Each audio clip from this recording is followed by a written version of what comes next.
السلام علیکم ورحمۃ اللہ وبرکاتہ۔ الحمد للہ رب العالمین والعاقبۃ للمتقین والصلاة والسلام علی سید الانبیاء والمرسلین اما بعد فاعوذ باللہ من الشیطان الرجیم بسم اللہ الرحمن الرحیم سبحان اللہ۔ یا ایہا الذین آمنوا اتقوا اللہ وکونوا مع الصادقین صدق اللہ مولانا العلی العظیم۔ سبحان اللہ۔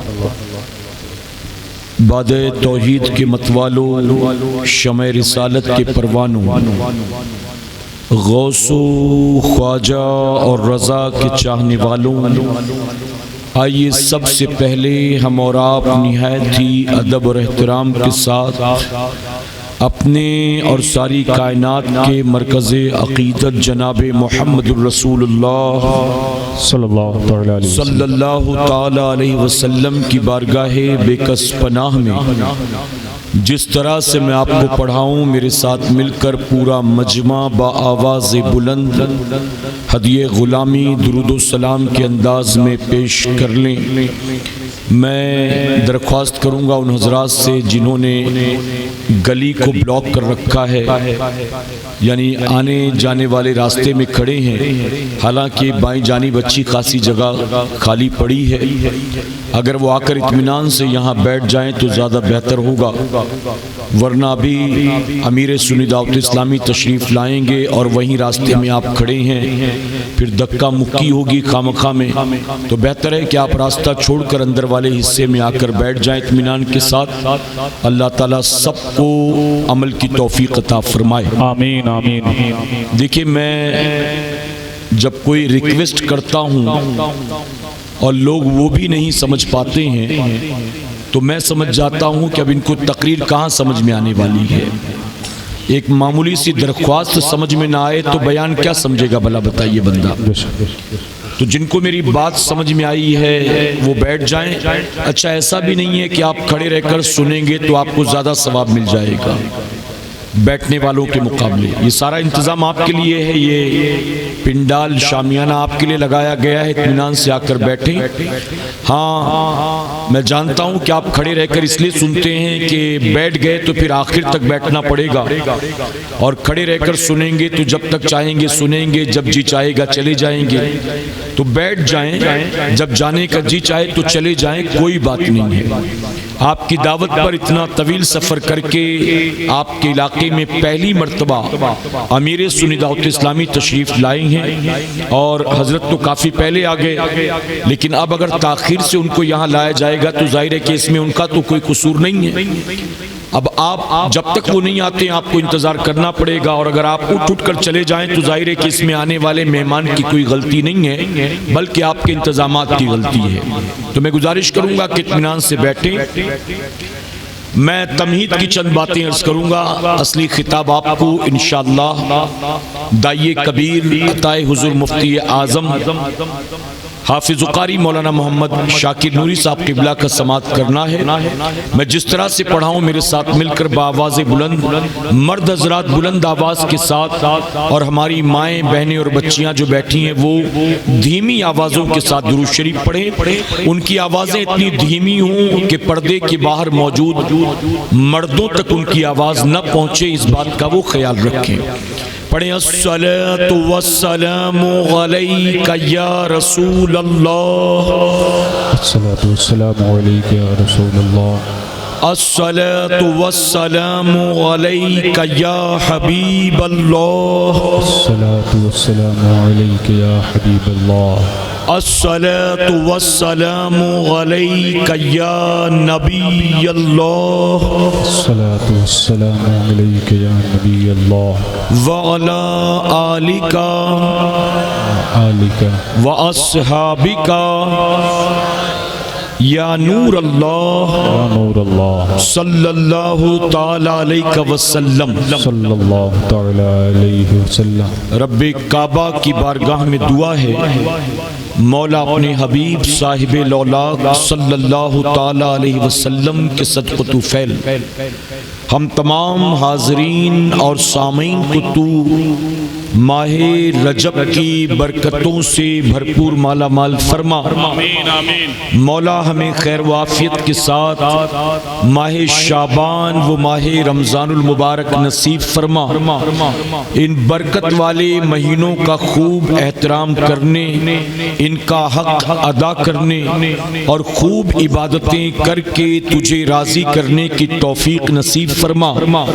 اور میرے کریم موت آنے سے پہلے ہم غریبوں، ناتواں، کمزوروں کو ایک مرتبہ ماہ رمضان مدینے میں نصیب فرما۔ جب سے دل میں غم احمد کو بسا رکھا ہے، جب سے دل میں غم احمد کو بسا رکھا ہے، سلسلہ میں نے مدینے سے ملا رکھا ہے۔ جب سے دل میں غم احمد کو بسا رکھا ہے، سلسلہ میں نے مدینے سے ملا رکھا ہے۔ اور ہاں وہ آتے ہیں، ابھی آئیں گے، آتے ہوں گے۔ ہاں وہ آتے ہیں، ابھی آئیں گے، آتے ہوں گے۔ بس یہی سوچ کر محفل کو سجا رکھا ہے۔ اور جب کہیں سے نہیں ملتی ہے سکون کی دولت، جب کہیں سے نہیں ملتی ہے سکون کی دولت، تیری محفل تیرے دیوانے سجا لیتے ہیں۔ اور کسی نے بہت خوب کہا، سنا ہے آپ ہر عاشق کے گھر تشریف لاتے ہیں۔ ہر کسی کے گھر نہیں آتے، کس کے گھر آتے ہیں؟ سنا ہے آپ ہر عاشق کے گھر تشریف لاتے ہیں، کبھی میرے بھی گھر میں ہو چراغاں یا رسول اللہ صلی اللہ علیہ وسلم۔ میرے پیارے آقا علیہ الصلوۃ والتسلیم کے پیروانوں، یہ آپ کے گاؤں کا سالانہ اجتماع ہے اور جشن عید میلاد النبی صلی اللہ علیہ وسلم منانے کے لیے ہم اور آپ یہاں پر جمع ہوئے۔ سردیوں کی رات میں اپنے آرام دہ بستر کو چھوڑ کر آپ یقیناً یہاں اللہ اور اس کے رسول صلی اللہ علیہ وسلم کا ذکر پاک کرنے کے لیے آئے ہیں۔ اللہ رب العزت کی بارگاہ میں دعا ہے کہ میرا کریم آج کی شب محفل کے سجانے والوں کا سجانا اور ہمارا اور آپ کا یہاں آنا قبول فرمائے۔ آمین آمین۔ میرے پیارے آقا علیہ الصلوۃ والتسلیم کے پیروانوں، یہ بات یاد رکھیں، آپ یہاں غالباً رات کے 9 بجے یا 10 بجے یا 11 بجے سے بیٹھے ہوں گے۔ 1 گھنٹے، 2 گھنٹے، 3 گھنٹے، جتنی دیر سے بھی آپ بیٹھے ہوں، یاد رکھیں کل قیامت کے دن میرے کریم نے اگر آپ کا یہاں ایک لمحہ بیٹھنا بھی قبول کر لیا تو آپ کا وہی ایک لمحہ آپ کے لیے جنت کی ضمانت بن جائے گی۔ سبحان اللہ۔ اور سردیوں کی رات میں جو یہاں جمع ہوئے ہیں، اگر میرے رب نے آپ کا یہاں آنا قبول فرما لیا تو آج کی یہ سردی آپ کو قبر اور محشر کی گرمی سے بچا لے گی انشاءاللہ۔ یہاں جتنے آئے ہیں، ہم میں سے کسی کے آنے کا مقصد رشتہ داری نہیں ہے، کسی اپنے سے ملاقات کرنا، کاروبار کی بات کرنا، بزنس ڈیل کرنا، بالکل نہیں۔ میں اگر بامبے سے آیا ہوں، آپ اگر آس پاس کے گاؤں یا اسی گاؤں سے آئے ہیں، تو ہم سب کے سب آنے کا مقصد، ہم سب کے آنے کا مقصد صرف اور صرف اللہ اور اس کے رسول صلی اللہ علیہ وسلم کے ذکر پاک کی محفل میں شرکت کرنا۔ اور میرے پیارے آقا کے پیارے دیوانوں، یہ وہ پاکیزہ محفل ہے کہ جہاں صرف بیٹھ کر سننے یا سبحان اللہ کہنے پر اللہ ثواب نہیں دیتا، بلکہ اس محفل کی طرف اٹھنے والے ہر قدم پر میرا کریم ثواب عطا فرماتا ہے۔ یہاں آپ کے دھڑکنے والے دل کی ہر دھڑکن پر اللہ آپ کو ثواب دے گا، یہاں گزرنے والے زندگی کے ہر لمحے پر اللہ آپ کو ثواب دے گا۔ بلکہ کسی شاعر نے تو یہاں تک کہا، جہاں ذکر رسالت رسالت معاب ہوتا ہے، جہاں ذکر رسالت معاب ہوتا ہے وہاں تو سانس بھی لینا ثواب ہوتا ہے۔ سبحان اللہ۔ اور میرے پیارے آقا کے پیروانوں، آپ جانتے ہیں میں نے کہا میں تمہید آپ کے سامنے رکھ رہا ہوں، بیان آپ کو امیر سنی دعوت اسلامی کا سننا ہے، اجازت ہے نا آپ کی؟ اور اس سے پہلے کہ حضرت آ جائیں میں تیزی سے آگے بڑھ رہا ہوں تاکہ کچھ باتیں آپ کو سمجھا سکتا۔ اس وقت ہم جہاں بیٹھے ہیں یہ بظاہر زمین کا ایک ٹکڑا ہے، لیکن حضور اکرم صلی اللہ علیہ وسلم نے اس زمین کے ٹکڑے کو جنت کا باغ فرمایا۔ سبحان اللہ۔ حضور اکرم صلی اللہ علیہ وسلم نے صحابہ اکرام سے فرمایا کہ میرے صحابیوں، جب کبھی تمہارا گزر جنت کے باغوں سے ہو تو تم جنت کے کچھ میوے بھی کھا لیا کرو۔ جب صحابہ اکرام نے یہ سنا تو بڑے حیران کہ زمین پر جیتے جی جنت کے باغ بھلا کس کو ملنے ہیں؟ ہم نے تو مکے میں کھجوروں کے باغ دیکھے، ہم نے تو مدینے میں بھی کھجوروں کے باغ دیکھے، ہم نے تو عرب کے مختلف شہروں میں کھجوروں کے باغ دیکھے، جنت کے باغ زمین پر کہاں ملنا ہے؟ عرض کرتے ہیں یا رسول اللہ صلی اللہ علیہ وسلم زمین پر جنت کا باغ بھلا کہاں ملے گا؟ تو حضور اکرم صلی اللہ علیہ وسلم نے فرمایا زمین پر جہاں اللہ کے ذکر کی محفل سجتی ہے وہ حصہ جنت کا باغ بن جایا کرتا ہے۔ سبحان اللہ۔ تو ہم اس وقت کہاں بیٹھے ہیں جی؟ آ رہی بات سمجھ میں نہ آپ کے؟ ہم اس وقت معمولی زمین کے ٹکڑے پر نہیں بیٹھے، امام الانبیاء نے فرمایا جنت کے باغ میں بیٹھے ہوئے۔ اچھا بہت سے لوگ ہو سکتا ہے ماڈرن خیال رکھنے والے پڑھے لکھے نوجوان یہ سوچیں ہر چیز میں لاجک ڈھونڈتے ہیں نا، اور یہ لاجک ڈھونڈنے والے معذرت کے ساتھ کہوں گا ہماری قوم کا جوان جو ہر بات میں لاجک ڈھونڈتا ہے، یہ لاجک ڈھونڈنے والا اہل سنت والجماعت کے علماء کی تقریریں چھوڑ کر ایسے لوگوں کی تقریریں سنتا ہے جو انجینئر یا ڈاکٹر کہلاتے ہیں۔ علماء کی تقریریں نہیں سننی، انجینئر صاحب کی سننا ہے، ڈاکٹر صاحب کی سننا ہے۔ اب آپ بتائیے ڈاکٹر کا کام سرجری کرنا ہے، دوائیاں دینا ہے، مریض کا علاج کرنا ہے کہ دین کی تبلیغ کرنا ہے؟ میں ایسے لوگوں سے کہتا ہوں اگر تم دین ڈاکٹر اور انجینئر سے حاصل کرتے ہو تو ابا کی بائی پاس سرجری مسجد کے امام صاحب سے کروا لو، اوپن ہارٹ آپریشن حافظ صاحب سے کروا لیا کرو۔ ڈاکٹر اور انجینئر دین کا کام کریں گے، پھر یہ جو 10 سال مدرسے میں پڑھ کے نکلتے ہیں بھلا یہ کیا کریں گے؟ غلط تو نہیں کہہ رہا ہوں میں؟ تو ہماری قوم کا پڑھا لکھا نوجوان تھوڑی سی انگریزی آ جائے نا تو اردو کی تقریر اچھی نہیں لگتی، پھر موبائل میں ذاکر نائک کی تقریریں ڈاؤن لوڈ کرے گا اور انگریزی میں جب سنے گا تو اماں ابا بھی خوش ہوں گے میرا بچہ اتنا ترقی کر لے گیا، اب مولویوں کی تقریر نہیں سنتا، اب انگریزی میں تقریر سنتا ہے۔ اماں ابا کو پتہ نہیں ہے جو تم دیکھ کر خوش ہو رہے ہو، یاد رکھنا تم تو زندگی بھر یا حسین کرتے رہے، اور تمہاری آنکھوں کے سامنے تمہارا بیٹا اگر ڈاکٹر اور انجینئر کے چکر میں پڑ گیا تو تمہاری آنکھ بند ہوتے ہی کہے گا کربلا میں جو کچھ ہوا غلطی حسین کی تھی، یزید کا کوئی قصور نہیں تھا۔ معاذ اللہ رب العالمین۔ کیونکہ جن کی میں بات کر رہا ہوں ان کا کہنا یہی، ان کا عقیدہ یہی۔ اسی ڈاکٹر سے آپ جانتے میں کس ڈاکٹر کی بات کر رہا ہوں؟ وہ ڈاکٹر جو شکل سے خود ہی بیمار نظر آتا ہے، وہ ڈاکٹر جو گیا تھا عمرہ کرنے اب تک لوٹ کر نہیں آیا، بھاگا بھاگا پھر رہا ہے، اس کو پتا ہے انڈیا میں لینڈنگ ہوگی ویسے ایئرپورٹ پہ اریسٹ کر لیا جاؤں گا، اور کیوں بھاگا بھاگا پھر رہا ہے؟ میرے امام نے کہا جو تیرے در سے یار پھرتے جو تیرے در سے کبھی سعودی کی پناہ میں، کبھی انڈونیشیا کی پناہ میں، کبھی ملیشیا کی پناہ میں، کبھی قطر کی پناہ میں، یہاں وہاں بھٹک رہا کہیں سے پناہ مل جائے، جس ملک میں اس کے بیوی بچے موجود ہیں، جہاں وہ پیدا ہوا ہے، جہاں اس کے باپ کی قبر موجود ہے، اپنے ہی ملک میں واپس آنے کی ہمت نہیں جٹا پا رہا ہے، در بدر بھٹکتا پھرتا ہے۔ کیوں؟ کیونکہ میرے امام نے کہا تھا جو تیرے در سے یار پھرتے ہیں در بدر یوں ہی خار پھرتے ہیں۔ ہیں میرے پیارے آقا کے پیروانوں تو ان کی تقریریں سنتے ہو. آپ جانتے ہو اسی ڈاکٹر سے پوچھا گیا تھا What do you know about Battle of Karbala? ایک انٹرویو میں پوچھا گیا کہ تم کربلا کی جنگ کے بارے میں کیا جانتے ہو؟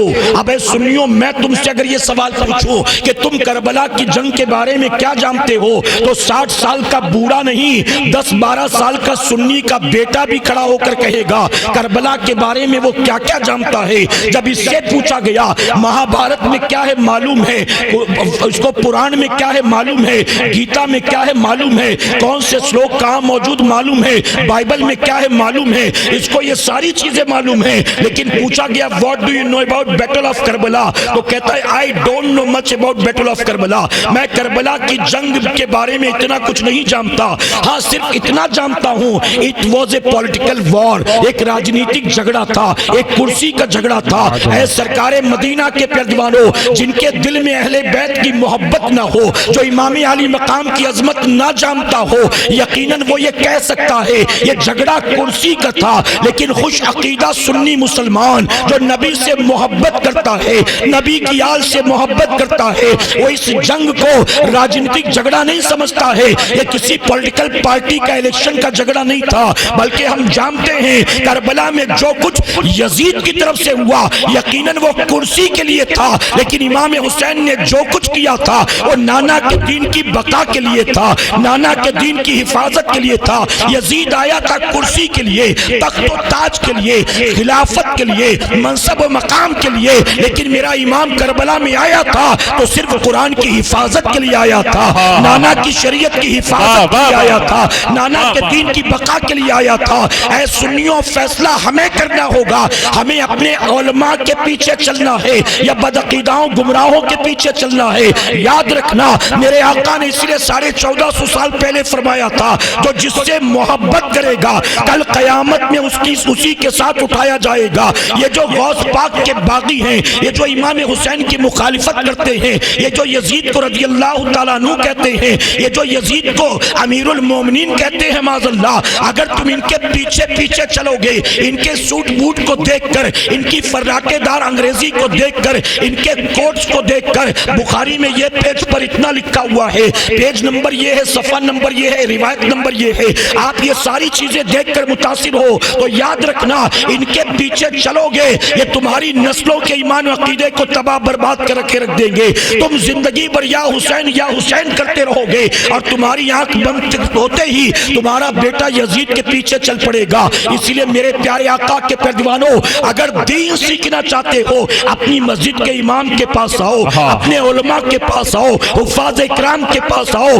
آپ کو دین سیکھنے کے لیے الحمدللہ اہل سنت والجماعت میں ایک سے ایک علماء موجود ہیں. آپ کو کسی ڈاکٹر انجینئر کی ویڈیو انٹرنیٹ پر سرچ کرنے کی ضرورت نہیں ہے. آپ کیا سیکھنا چاہتے ہو, آپ کیا جاننا چاہتے ہو, آپ کو جو بھی معلومات حاصل کرنا ہے آپ ہمارے علماء کے پاس آؤ.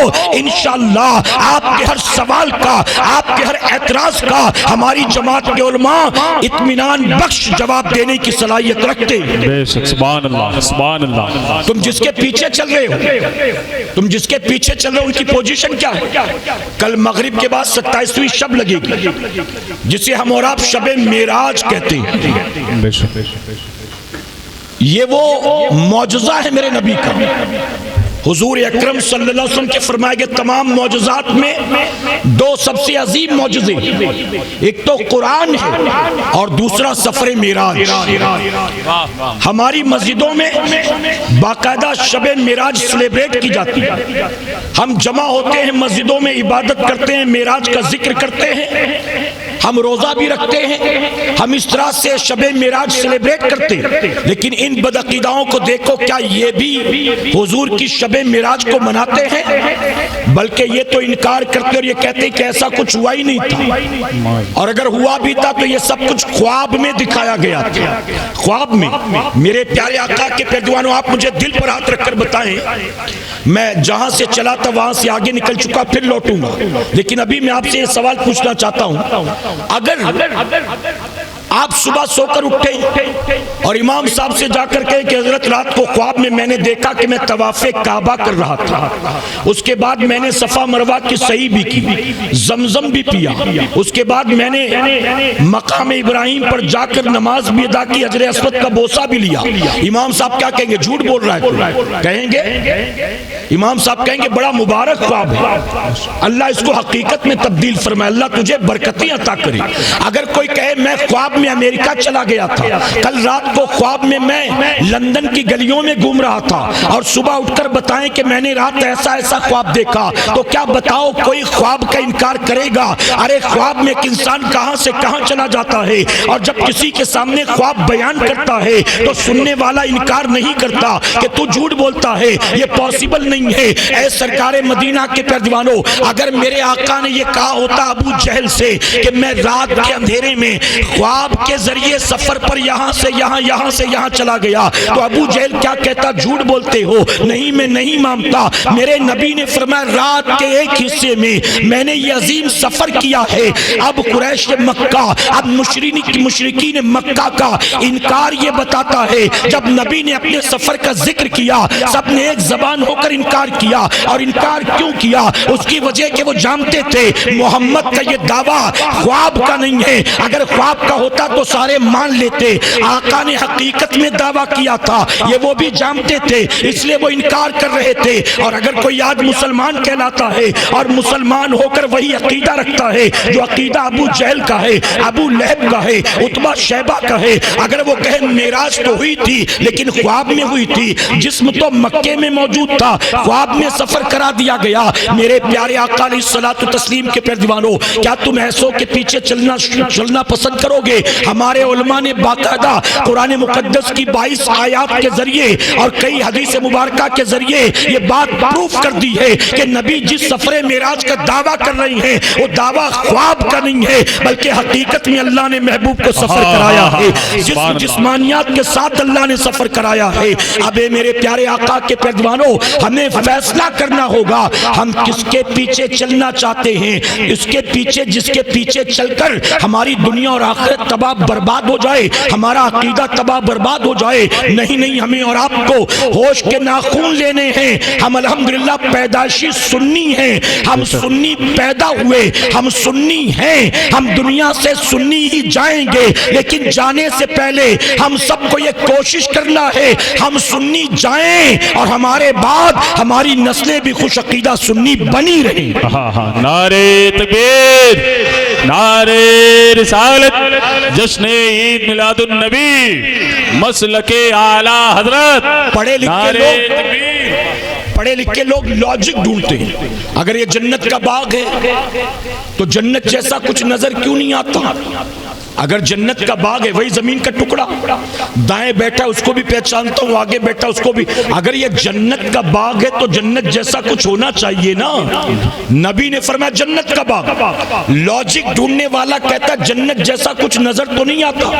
تو میں آپ کو بتاؤں یہ جنت کا باغ ہے، اللہ اسے جنت کا باغ بنا کر دکھانے پر قدرت رکھتا ہے، لیکن اللہ کی عادت کریمہ جانتے ہو کیا ہے؟ اللہ دکھا کر بات کو نہیں منواتا ہے، اللہ محبوب سے کہلوا کر بات کو منواتا ہے۔ اللہ محبوب سے کہلوا کر، اور کمال یہ نہیں ہے کہ آنکھوں سے دیکھا تو مان لیا، کمال تو یہ ہے کہ دیکھا بھی نہیں، نبی نے کہہ دیا اور مان لیا۔ ابو بکر نے کیا دیکھا تھا، عمر فاروق اعظم نے کیا دیکھا تھا، عثمان غنی نے کیا دیکھا تھا، نبی نے کہہ دیا اور مان لیا۔ آپ جانتے ہیں بات شب معراج کی، حضور اکرم صلی اللہ علیہ وسلم سفر معراج سے واپس آئے تو صحابہ نے گھیر لیا، گھیر کر کہا یا رسول اللہ صلی اللہ علیہ وسلم، آپ کے کہنے پر ہم نے بن دیکھے اپنے باپ دادا کے خداؤں کو چھوڑ دیا۔ اور ایک اللہ کا کلمہ پڑھ لیا، اے آقا ہم نے اللہ کی وحدانیت کا اقرار کر دیا آپ کے کہنے پر۔ ابو جہل، ابو لہب، عتبہ، شیبہ، مشرکین مکہ ہمیں دن رات پریشان کرتے ہیں۔ وہ کہتے تم نے خدا کو دیکھا ہے، تم نے اس کی آواز کو سنا ہے، تم نے اس کو محسوس کیا ہے، تم اس کے قریب جا کر کبھی بیٹھے ہو؟ ہم کہتے نہیں۔ تو کہتے پھر ایک محمد کے کہنے پر صلی اللہ علیہ وسلم اپنے باپ دادا کے خداؤں کو تم نے چھوڑ دیا، ہمارے ساتھ مکے کے بت خانے میں چلو، ہم تمہیں اپنا خدا دکھاتے ہیں۔ وہاں لات کا بت ہے، منات کا بت ہے، عزا کا بت ہے، چلو ہمارے خداؤں کو دیکھو، ان سے بات بھی کرو، ان کے قریب جا کر بیٹھو بھی، انہیں ہاتھ لگا کر محسوس بھی کرو۔ ہمارا خدا تو وہ ہے جس کو دیکھ بھی سکتے ہو، جس کے قریب جا کر بیٹھ بھی سکتے ہو، جس کے سامنے اپنی باتیں رکھ بھی سکتے ہو۔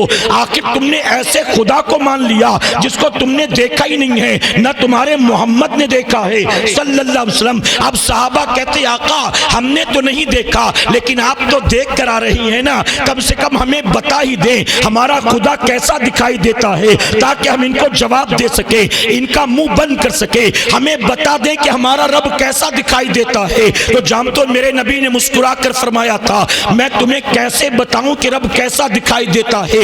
ارے کوئی مثل ہو تو مثال دوں کہ رب ایسا دکھائی دیتا ہے۔ میں تمہیں کیسے بتاؤں کہ رب کیسا دکھائی دیتا ہے؟ جب نبی نے یہ فرمایا تو سارے صحابہ ایک زبان ہو کر پکار اٹھے، ایک دیکھنے والے کا کہاں مان لیا ہے، ایک دیکھنے والے کا کہاں مان لیا ہے، بن دیکھے تجھے ہم نے خدا مان لیا ہے۔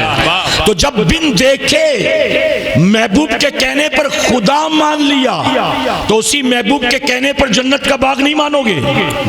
جی اچھا جنت کو دیکھا ہے، جنت کو بھی مانتے ہو نا، تو محبوب کے کہنے پر جنت کو بھی مانا، جنت کے رب کو بھی مانا، قیامت کے دن کو بھی مانا، حساب کتاب کو بھی مانا، جنت کی نعمتوں کو بھی مانا۔ قرآن کے بارے میں محبوب نے فرمایا اللہ کا کلام مان لیا، جو کچھ نبی نے کہا مان لیا۔ جب آقا کے کہنے پر سب کچھ مان لیا تو اسی نبی کے کہنے پر ذکر کی محفل کو ہم سنی جنت کا باغ بھی مانتے ہیں۔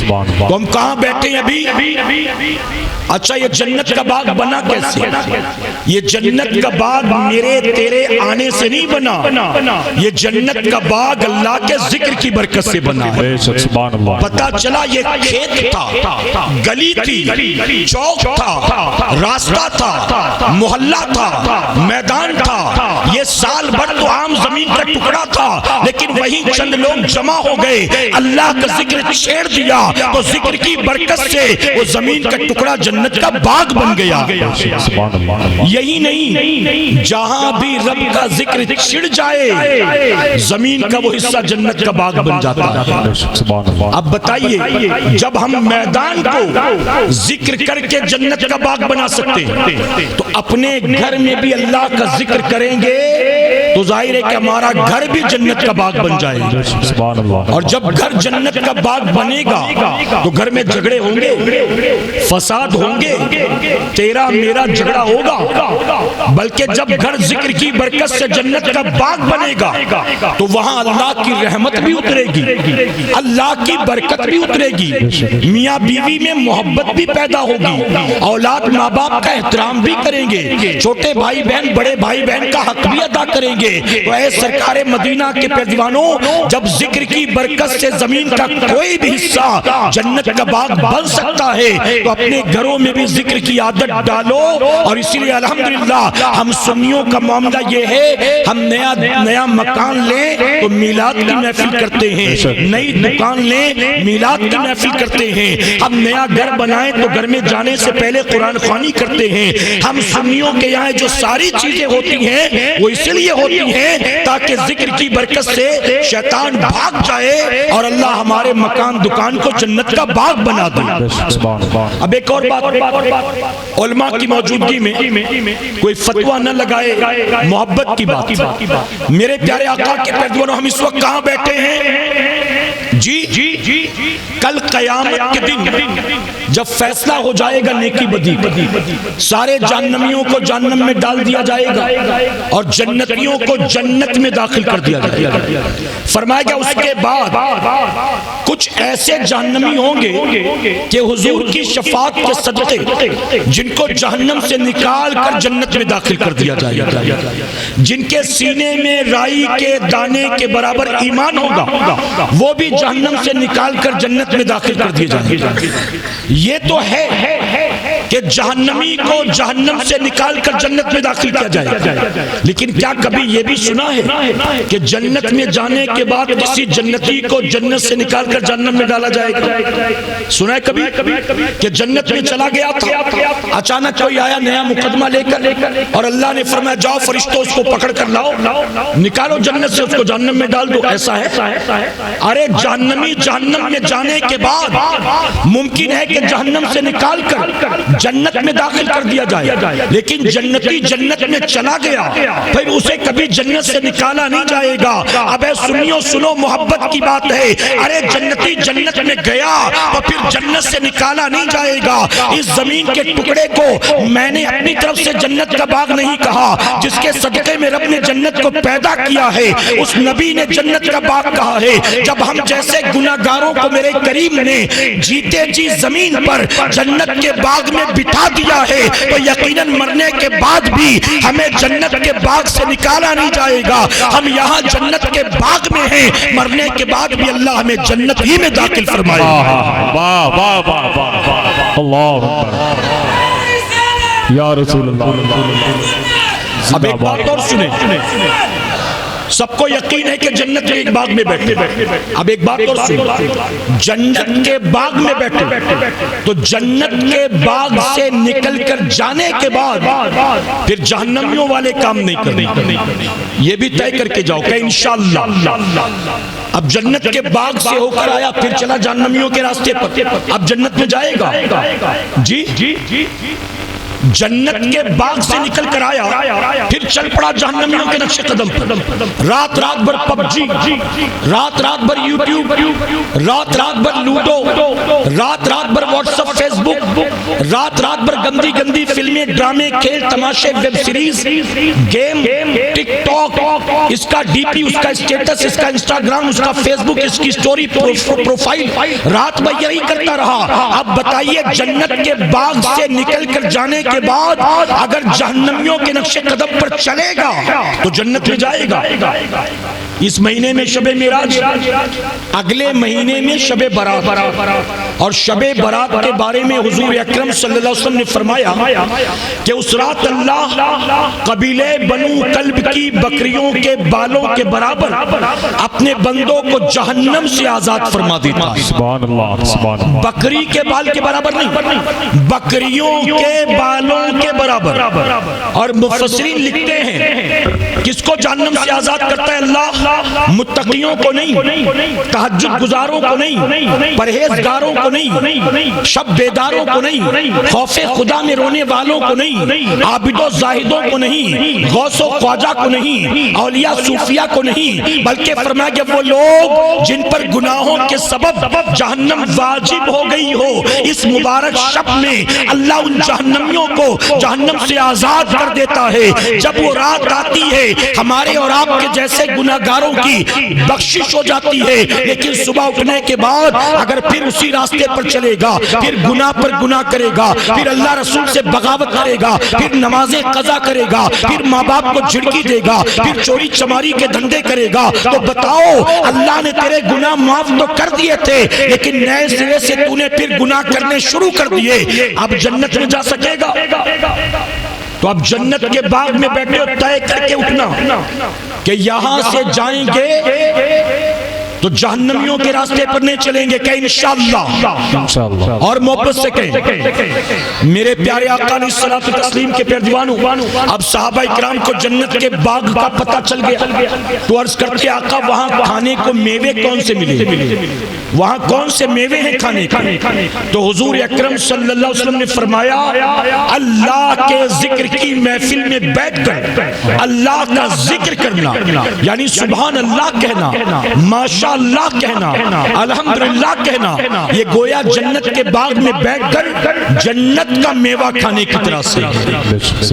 تو ہم جنت کے باغ میں بیٹھے میوہ بھی کھائیں گے کہ انشاءاللہ، اور محبت سے کہیں میرے پیارے آقا کے پیروانوں، اب میں آپ سے ایک سوال پوچھتا ہوں، پچھلے 2.5 سالوں میں ہم نے اور آپ نے، ہمارے چھوٹے چھوٹے بچوں نے جو کچھ اپنی آنکھوں سے دیکھا، پینڈیمک میں، لاک ڈاؤن میں، کووڈ 19 کے دور میں، جو کچھ ہم نے اور ہمارے چھوٹے چھوٹے بچوں نے اپنی آنکھوں سے حالات دیکھے، دنیا کے معاملات دیکھے، کیا ہم سے پہلے گزرے بزرگوں نے کبھی سوچا تھا کہ ایک وقت ایسا بھی ہماری زندگی میں آئے گا؟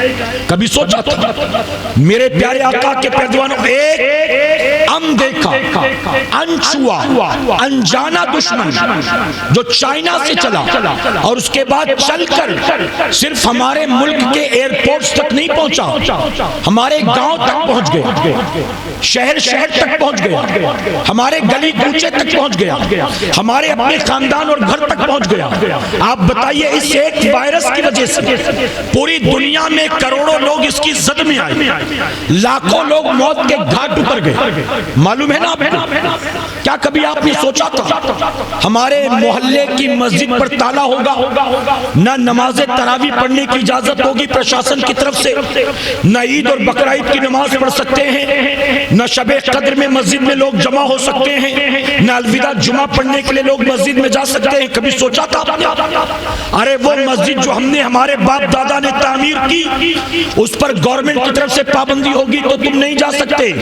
اور صرف ہمارے گاؤں اور شہر کی مسجدیں نہیں، وہ مکہ معظمہ جس کے بارے میں دنیا میں مشہور ہے، the city never sleeps، یہ وہ شہر ہے جو کبھی سوتا نہیں ہے۔ خانہ کعبہ کو آپ دیکھیں، خانہ کعبہ، ارے رات کے 2 بجے جتنا اجالا ہوتا ہے، دوپہر کے 2 بجے بھی اتنا ہی اجالا ہوتا ہے۔ اگر حرم کے آس پاس رات کے 3 بجے کسی کی سوئی گر جائے تو بنا ٹارچ جلائے بآسانی اسے تلاش کر سکتا ہے۔ وہ خانہ کعبہ جس کا طواف کبھی رکتا نہیں ہے، وہ صفا مروہ جس کی صحیح کبھی رکتی نہیں ہے، وہ مقام ابراہیم جس پر ہر وقت 2 رکعت نماز پڑھنے کے لیے لوگ انتظار کرتے ہیں، حجر اسود کا بوسہ لینے کے لیے لوگ ترستے رہتے ہیں۔ کبھی آپ نے سوچا تھا اس خانہ کعبہ کے طواف پر پابندی لگا دی جائے گی، حجر اسود کا بوسہ نہیں لینے دیا جائے گا، غلاف کعبہ کو ہاتھ نہیں لگا سکیں گے، صفا مروہ کی صحیح نہیں کر سکیں گے، حرم کے دروازے بند ہوں گے مسلمانوں کے لیے؟ کیا کبھی آپ نے سوچا تھا میرے آقا کی مسجد نبوی شریف جس کے دروازے 24 گھنٹے اپنے عاشقوں کے لیے کھلے رہتے ہیں، اس پر بھی پابندی لگا دی جائے گی؟ آپ کو نہ حج کرنے کی اجازت ہوگی، نہ آپ عمرہ کر سکیں گے۔ کیا کبھی آپ نے سوچا تھا ایسے حالات بھی آئیں گے؟ میرے پیارے آقا علیہ الصلوۃ والتسلیم کے پیروانوں، اگر کسی کو کھانسی بھی آ جاتی تھی، بیچارہ بتاتا نہیں تھا کسی سے اس ڈر کے کہ کہیں اسپتال میں بھرتی نہ کرا دیں کہ کورونا ہو گیا ہے۔ اگر فیور آ جاتا تو آدمی ڈر جاتا، یہ بخار ہے کہ کورونا ہو گیا ہے۔ اگر سردی زکام ہو گیا تو دوا لینے ڈاکٹر کے پاس جانے سے ڈر لگتا تھا کہ کہیں ڈاکٹر یہ نہ کہہ دے کہ کورونا ہو گیا ہے۔ آپ سوچیں یہ سارے حالات ہم نے اپنی آنکھوں سے دیکھے ہیں، اور ان حالات سے گزر کر ہم صحیح سلامت یہاں تک پہنچے ہیں۔ نعرہ تکبیر، نعرہ تکبیر، نعرہ رسالت، عطائے حضور مفتی اعظم عالم داعیہ کبیر حضرت علامہ شاکر علی نوری صاحب قبلہ، حضرت علامہ شاکر علی نوری صاحب قبلہ، نعرہ تکبیر، نعرہ رسالت۔ درود شریف پڑھنے کی مرتبہ۔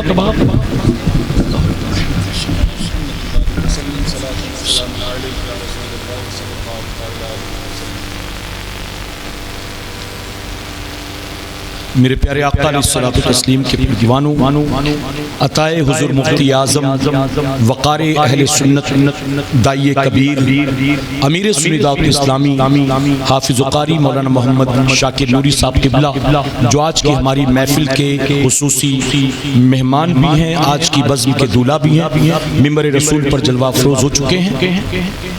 آپ تشریف رکھیں، بس بہت جلد انشاءاللہ مائک حضرت کے پاس ہوگا اور آپ حضرت کا خطاب سماعت کریں گے. آپ تشریف رکھیں, فوراً بیٹھ جائیں اپنی اپنی جگہوں پر.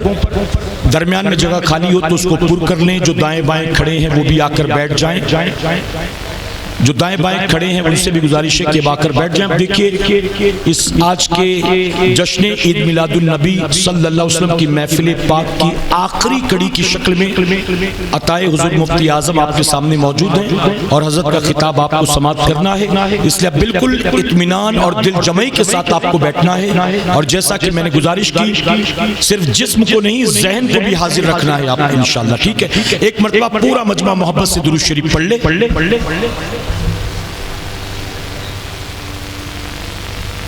صلاۃ و سلام علیہ اللہ رب محمد صلی اللہ علیہ وسلم نحن بعد محمد صلی اللہ علیہ وسلم. میرے پیارے آقا علیہ الصلوۃ والتسلیم کے پردیوانوں, میں عرض کر رہا تھا کہ وہ جو حالات بنے تھے ان حالات سے بچ بچا کر خیر و عافیت کے ساتھ ہم اور آپ یہاں تک پہنچے. بتائیے ہے نا, جب کروڑوں لوگ کرونا کی زد میں آئے, لاکھوں لوگ موت کے گھاٹ اتر گئے, بے پڑھے لکھے غریب غربا نہیں, ڈاکٹر بھی مارے گئے ہیں ہزاروں کی تعداد میں, لکھپتی کروڑ پتی لوگ بھی وائرس کی وجہ سے مارے گئے ہیں. آپ جانتے ہیں کچھ بھی ٹکا چھپا نہیں.